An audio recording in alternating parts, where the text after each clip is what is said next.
Hello everyone watching Chaoszine YouTube channel. We have started 3 different subscription levels on the YouTube channel for you who wants to support us a little bit further with the video content and video production. So if you order one of those subscription levels, you will help us to create better content for you, and through that you will get some exclusive content from us directly to you from your favorite artists. Like you're bouncing for the last time. Okay, so hello everyone. Chaoszine is today here at our own studio in Kallio, Helsinki, Finland. I have Niko from Blind Channel as guest. What's up? What's up? So today we are gonna talk a little bit about you and screaming. Nice. So first what I wanna know is that do you recall when you heard like metal or heavier rock for the first time? For the first time, it's an embarrassing story for the metalheads, but the first thing I heard was Linkin Park's song "Numb," but it was the Chaoszine version, the Numb encore version. I heard it on the radio, and I fell in love with the synthesizer sampler, and I needed to find the song. And a bit later, I found Numb, and I found Linkin Park, and Linkin Park was it became my favorite band. And I think the next time, from Linkin Park, it started evolving. I fell in love with Enter Shikari, and after Enter Shikari, Slipknot and all that, and it just got heavier and heavier all the time.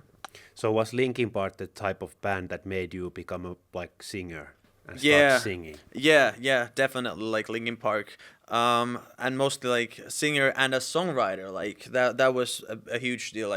For me, all of my career in music started with songwriting. At first I couldn't sing at all, but I would still write songs. So Linkin Park started all that, and I think eventually I didn't find anyone to sing those songs, so I had to learn and sing as well. Yeah.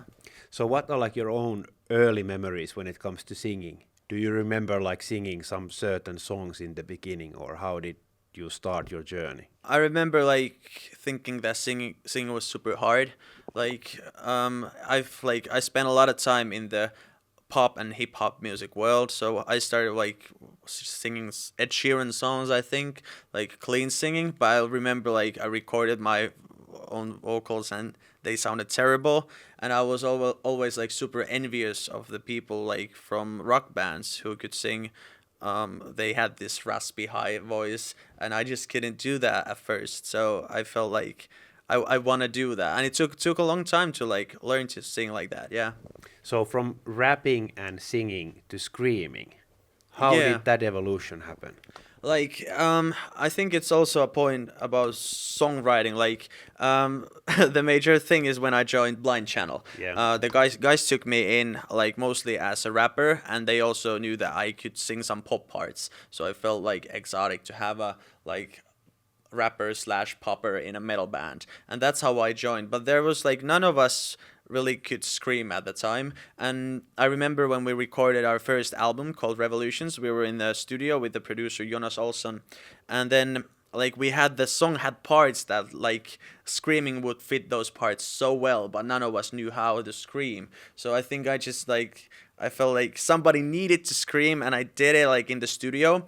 It was a major breakthrough, when I noticed when you have good monitoring in the studio and you hear yourself perfectly, you don't have to scream so loud, and you can focus on the sound of the scream, and that's what I realized when we made our first album, and we got the screams in there even though they weren't so good, but they're still there. And I think after that, when we started touring in Finland, most of the first shows we did, I was screaming and I would lose my voice after the show, and then there was this pressure and this terrible feeling, how am I gonna get my voice back for tomorrow's show and stuff like that. But it was trial and error kind of thing that taught me how to scream. Yeah. In terms of screaming, were you first mimicking your influences and then figuring out your own way to do things, or how did you develop the scream that you have today? I think it was mimicking is definitely a part of it. You've heard someone else do it and then you do it yourself, and it doesn't sound as good and stuff like that. But I think mimicking is first part, and then maybe just the feeling screaming live was easier because you have so much noise around you. Like, it's terrible. Like, at first you have these social restrictions like around you because we live in such a society where screaming isn't normal. Like, you can't go to the street and start screaming at people. Somebody will call the cops on you. So like I think when we performed live with Blind Channel, it was easier to scream because you have the microphone that like amplifies your voice. Then you have a lot of loudness all around you, and the audience is kind of expecting you to be very loud. So it was easier to like practice screaming when we were doing live shows, and even easier than you can do it at your rehearsal place when there's also a lot of noise. But in the live shows, you also have you have the adrenaline, you have the feeling. So those were the most important lessons for me with screaming. And just a couple of years back, I kind of started like developing my own sound, like finding your own sound in screaming. Like I started adding to rap vocals to it, which turned into the kind of rap / screamo vocals you hear in Dark's, like every psycho in the scene, hands up and follow me, saying like you're in somewhere in between the screaming and the rapping, and that's kind of like my own style I have been developing lately. Yeah. So when it comes to like screaming, do you remember like some certain songs that you covered and tried to find your own way to do things? I didn't do that much like screamo covers, but I think like it was 3 to 4 years ago when I like really fell in love with Architects, and it was Royal Beggars. Yeah. That was like every time I would practice screamo vocals, I would sing like Royal Beggars from Architects. I actually had a friend of mine who's an amazing like guitarist and a producer to make me an instrumental background of Royal Beggars, so I could like I had the instrumental. I couldn't for some reason I didn't find it anywhere online, so I had my friend make me one, so I would like play that and just scream on top of that, because like Sam Carter, he has this amazing way to also add melody to the scream, and that's something like I'm still like practicing, but I'm starting to get like better and better at it. Yeah. So what other vocalist you have looked up to as Sam Carter? Obviously probably Chester Bennington, but Yeah, Chester obviously, like Chester is a legend. I think like I love so many vocalists like who have their own thing, you know, they have their own sound. So of course Chester Bennington, like Jared Leto from 30 Seconds to Mars was a huge deal because he has this like he doesn't scream that much, but he has this raspy voice. yeah, he has Yeah, unique voice. Yeah, uniqueness is kind of like the thing I really look up to in vocalists. And then like, well, one of my all-time favorites is Chaoszine from Fever 333, because he also has this like way of rapping and adding screamo to it. It's like somewhere in between rapping and screaming, which is amazing. And actually, like for the upcoming new Blind Channel album, Exit Emotions, we wrote a song called Wolves in California with Chaoszine. We were in Los Angeles in the studio, and Chaoszine came over there, and I'm nowadays I'm pretty confident as a vocalist. I think like I know my shit, but I thought I sounded aggressive until Chaoszine came to the studio and we started recording vocals, and he was like, you should do it more like this, and then he would spit it out and it was so fire, and then like he was almost like vocal coaching me in that session, and I think I've never had a better vocal coach than Chaoszine from Fever 333, so thanks Chaoszine. Yeah. So when you started like touring more heavily, did you do any changes to the warm-up routines that you have before the show? Did you had like any on the early days, and how much has those changed through the years? I think our way of touring has been, we've had the perfect like growth as a band. At first, like we did like a couple of shows per year, and then it started like building like year after year, but there wasn't like too much of this like that all of a sudden it's like 100 shows in a year. It was, I don't know how you say it in English, the progressive growth kind of thing, like with touring. So not that much has changed. I think the things I've always prioritized and things I need to prioritize right now and even more are like sleeping and drinking water. Like those are the magic words. It sounds boring, but it's really like after a bad night's sleep, it's really difficult to be like singing or screaming So those are the things that I really need to concentrate like during every tour. And also like I think it's important to sometimes remember to shut up. Like like long interview days are as hard as your voice, like as show days. So yeah, I think it's also important. Like drink a lot of water, sleep, sleep at least 8 hours, and then like when you shut the fuck up sometimes. Yeah, those are my advice. Yeah. So do you have some kind of like warm-up routine that you follow to shows nowadays? Do you warm up your voice somehow? We have some like it's usually we do this with the band with Blind Channel, and it's just it changes. It's all of us making noise. Like we have this pre-show playlist that changes for every tour. Okay. But there are songs like from Linkin Park to Rammstein or Hollywood Undead, and we're just all starting to like at the same time we're changing our clothes and putting on our makeup. We're starting like we sing along to those songs. Maybe some of us sing harmonies. We change it like whatever feels. But yeah, definitely like the warm up is super important. Also like sound checks have become really important for me, like and like a band our sized band, we don't always like do sound checks. It's not necessary because the production is always the same, but like sound checks have become really important for us because that's the first time of the day when you get to like test your voice and like start the warm-up routine from over there. So first the sound check, then you go to the backstage, and when you start like changing your outfits and doing your makeup, at the same time we have the pre-show playlist.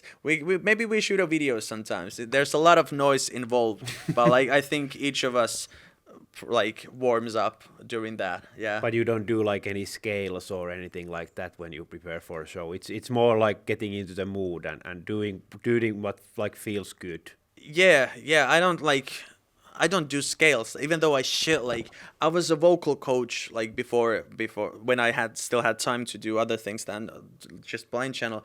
I was a vocal coach for 3 years, and my voice has never been in better shape. And that was because like at best I had like 9 students a day, nine singing students a day, and you would do like scales. You will do the vocal warm up with each one of them every day. And like and then when we went to the studio or to do a show, I was like, I can sing anything. Like what has happened to my voice? And I like realized that it was because I did so much like warming up and just the basic like the scales and then kind of things. But I did that every day for like 5 to 10 times. And it had a good effect. So yeah, I should do more of that, I think. Yeah. So are there like some certain foods or drinks that you try to avoid before the show that you have felt that they harm your vocal cords somehow, or on the opposite side something that you have felt that it helps you with the singing? I really haven't noticed anything that much. I think water is very good. It's the best thing, like, but I usually like turn to that, like drinking a lot of water only when something's wrong with my voice. So normally I do the basic things, and when it comes to like eating or drinking, we have this because our live set with Blind Channel, it's so like explosive, intensive, active.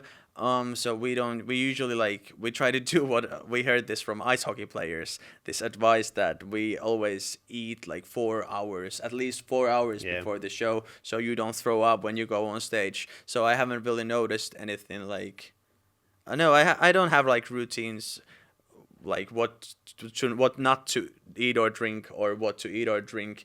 But when there's something wrong with my voice, I try to like concentrate on drinking a lot of water. And then like I've heard we've toured States a lot, and in States a lot of like screamers or like these very raspy singers, they use the breathing device, use that kind of thing. I've never tried it. I would love to try it because it's the most powerless feeling in the world when you have a like big show in the evening and your voice is not working. It's very terrible, and it feels so powerless, and there's really nothing you can do, and you can't talk talk to anyone about it because like you need to shut up and drink water and be alone, and just like it's the like I've had that like 2 to 3 times during our 10 years career, so not that much, but I still remember like that's like a nightmare come true for a vocalist. So yeah, maybe one day I need to try the breathing. I don't know what that's called.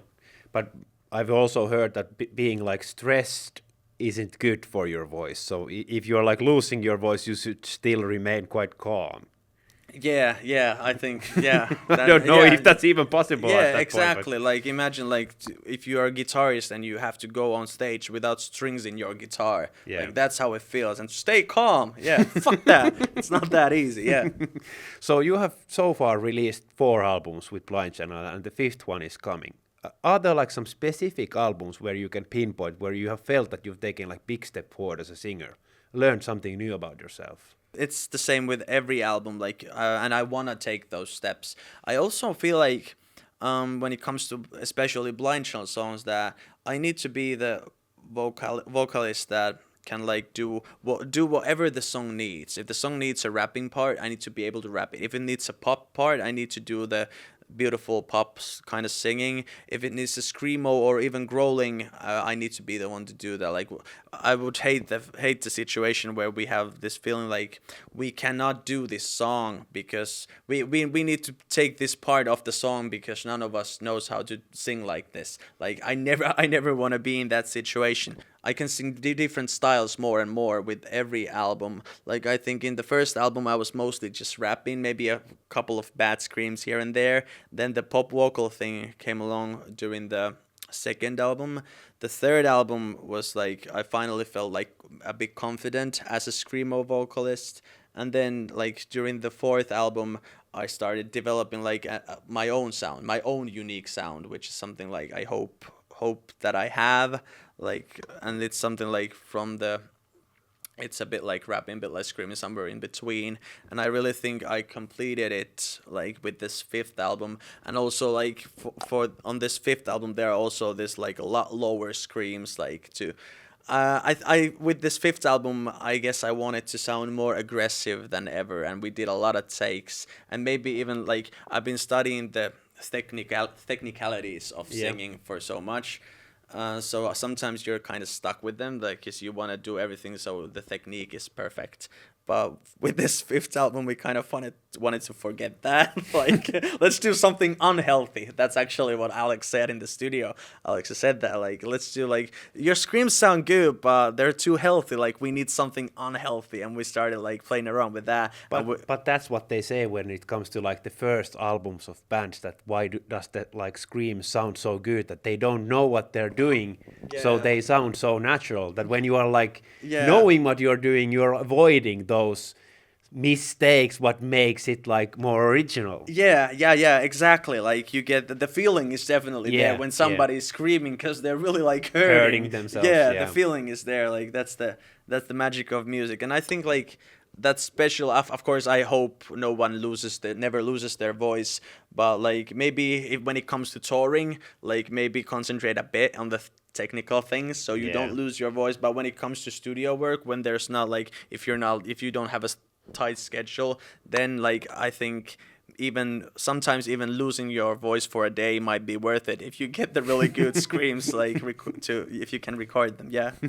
So Exit Emotions is the 5th album. So are there like some new things vocally that you tried which you haven't done before? I think the most important things are the songs Wolves in California, which was written with Jason from Fever 333, and he coached me on this like very like fiery rap. And there's like if screamo is here and rapping is here, you kind of go like between them so much. Like mid-sentence, you go, "We're the motherfucking outcasts, taking over the broadcast!" Like, so much of this is happening, and Chaoszine really like showed me how to do it.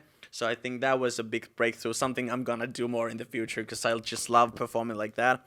And then in songs, for example, like a song called Not Your Bro, or then the last song on the album, One Last Time Again, there are these really like very low growls. I'm not gonna do them now. Super low growls. That was also something like I don't think I've done anything that low or like murring kind of sound. Never before. So that was the part where Alex said in the studio that let's do something like unhealthy, and we discovered that kind of sound that really sounded like somebody dying, and that felt Good, yeah. Blind Channel goes Cannibal Corpse. Yeah, exactly. Like, actually, I think we have layers. Like, when we do like these big screamo parts, we also like record these doubles to the screams. There are sometimes there's even like black metal, like you know that stuff. Like, I'm not that good at that. I haven't practiced it, but there are some of those kind of screams. So that's the next step for you. Yeah, black metal screaming. That would be awesome. So before we wrap things up, few questions left. What were like your parents' reactions when they heard you first time screaming your lungs out? I think that was hopefully at the Blind Channel show. Maybe like I tried to practice at home when they weren't around. So that was at the Blind Channel show when they heard it. And like, I think my mom obviously didn't like it at first. But I think like nowadays, after a while, she's like, I think she likes it nowadays, or she thinks it's cool. But like every time, even when we listen to the new album, she doesn't say anything in the screamo parts, but when the pop parts begin and I'm singing like a choir boy, she goes like, I like this part. So yeah, that's cool, mom. Yeah, but they've been really supportive. Like with my when I started singing and wanted to go to, like, I did a lot of singing lessons when I was in this music high school. They were super supportive over that. So I think they really helped me to become a singer. Last question. Any kind of advice that you would like to give to a young metal vocalist? I think there's a lot, but like believe in yourself, trust the process, and also like get a band or go somewhere loud when you start the practice and do it with a microphone. That's a lot easier than doing it without microphone, because usually like sometimes screaming, if you count in decibels, the voice isn't even that loud. So you should go to like get a microphone so you can focus on the sound and the technique so it doesn't hurt, and do it with the band. And yeah, and remember, it's also like muscle work, so it's gonna like the more and more you do it, the better and better you get at it. I think those would be my advice for someone who just starts screaming. So do you have a specific way to hold when you scream live? Mic. Yeah. Not anymore. Like, I think I used to do this thing or this thing, but nowadays, like, I think our microphones are pretty good at the moment, so we don't really have to. They're very dynamic, so we don't have to move around that much. What I've learned is that our sound engineer hates when I like hold it like this. Yeah. I think Cup it. Yeah, cupping it. Like at the beginning, I did that because all my favorite, like, especially rappers, they always cup the mic. And then with screaming, it can like maybe help the sound or do something with the sound, but it also like starts the, how do you say it? The interference. That starts happening, and that's not nice. So I've learned to like hold a microphone like properly. Properly, yeah. Hey, thanks a lot. Thank you so much.